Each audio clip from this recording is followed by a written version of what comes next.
கர்த்தருடைய பரிசுத்த நாமத்திற்கு மகிமை உண்டாகட்டும். இந்த நாளிலும் கர்த்தர் நமக்கு தரக்கூடிய நல்வார்த்தை மத்தேயு 18வது அதிகாரம் 19வது வசனம். உங்களில் 2 பேர் தாங்கள் வேண்டிக் கொள்ளப் போகிற எந்த காரியத்தை குறித்தாகிலும் பூமியிலே ஒருமனப்பட்டிருந்தால் பரலோகத்தில் இருக்கிற என் பிதாவினால் அது அவர்களுக்கு உண்டாகும் என்று உங்களுக்கு சொல்லுகிறேன். பிரியமானவர்களே, 2 பேர் ஒருமனப்பட்டு ஒரு காரியத்தை கேட்டால் பரலோகத்தில் இருக்கிற பிதாவினால் அது அவர்களுக்கு உண்டாகும் என்று கர்த்தர் சொல்லுகிறார். ஏன் 2 பேர் என்று சொல்ல வேண்டும்? ஒருமனப்பட மிக குறைந்த அளவு என்பது 2 பேர்தான். 5 பேரோ 10 பேரோ என்று சொல்லி இருக்கலாம். ஆனால் 2 பேர் என்பது குடும்பத்தில் உள்ளவர்களாக எடுத்துக்கொள்ளலாம்.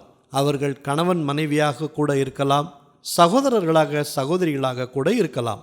5 பேர் 10 பேர் என்று சொன்னால் மற்றவர்களையும் சேர்த்து கொள்ள வேண்டி இருக்கும். அவர்கள் முழு மனதோடு ஒரு மனதோடு வேண்டிக் கொள்பவர்களாக இருக்க வாய்ப்பில்லாமலும் போகலாம். அதனால்தான் 2 பேர் என்று ஆண்டவர் சொல்லுகிறார்.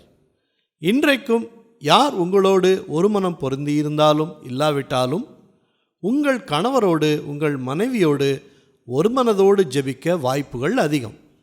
அதனால் ஒரு மனதோடு ஜெபியுங்கள். உங்கள் வேண்டுதல் சீக்கிரம் நிறைவேறும். ஜெபிப்போமா? நல்ல தகப்பனே, இந்த நல்வார்த்தையை தந்ததற்காக நன்றி செலுத்துகிறோம். இன்றைய நாளிலும் ஒரு மனதின் ஆவியை ஒவ்வொரு குடும்பத்திலும் ஊற்றுங்க.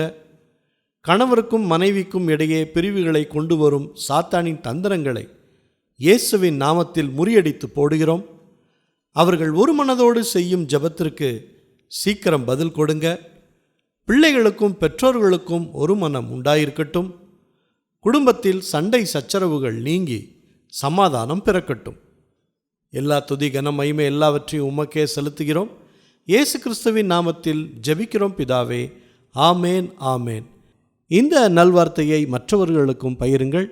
மற்றவர்களுக்கும் கர்த்தருடைய ஆசீர்வாதம் கிடைக்கட்டும்.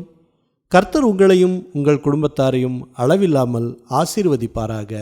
ஆமேன்.